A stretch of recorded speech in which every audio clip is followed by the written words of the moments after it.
Difficult for your mum to write.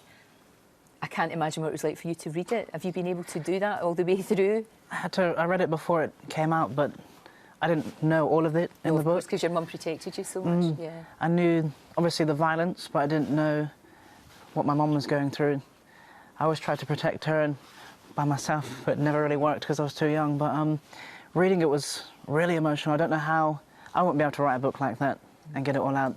And I always told my mum, you should write it out to get it out. Yes. Not just to release it, but to share it as well. Sure. You spend years and years suppressing all those memories. So for her to share them with people, hopefully will help people speak up. Absolutely. One shining light in all of this darkness was your children, obviously, and your beautiful voice.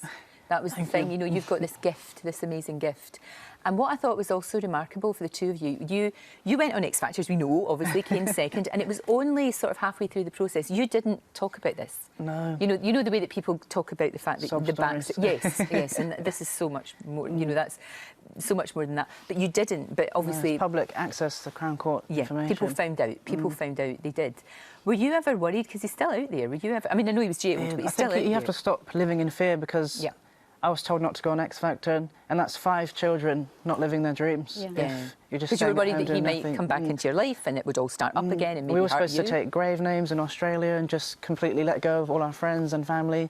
And I just thought, we're living as, you know, we're being put in prison and he's let to go free. That's not for you. So I just thought, I'm just going to, because I lost my brother, I wanted to be an example to my siblings to go and chase your dreams, don't live in fear anymore. Because very sadly, I know as you talk about it in the book very eloquently that you lost your eldest son, he killed himself, which is horrific. And you know that you had this dream and you went for it. That's incredibly brave as well, but you can't live your life looking over your shoulder, can't you? No. You just can't.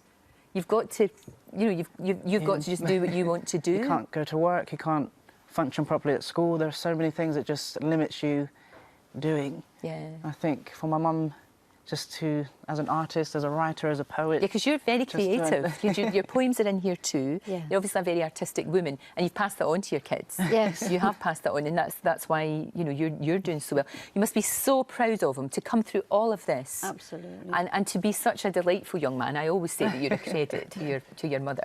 But you have... It is astonishing that you've been able to do that. It really is. Creative side, is you need to have that as a release. Yeah. And I would push that to people out there that are struggling with their emotions. No, very much to so. find a creative art form to be able to release, and all my children have that. So no, they do. That does help. Yeah. I am proud of all of them. Oh, you must be incredibly proud of all of you, and you've done so well. You look very different. Thank you. You look very different. You've grown up. That's the thing. You've grown up before our very eyes. You really have. Thank you. And the music goes on, because music is so important to you, and I know it's very, very important to your mum as well. And the music happens. You've got a new single coming out as well. Yes, Down for Love is out in November. Fantastic. You can stream it now on Spotify. Excellent. Well done. He's got very good. Very, very good at this. And it's a beautiful, beautiful song, Jahmene. Thank you very much. I wrote it with a guy called Da Vinci.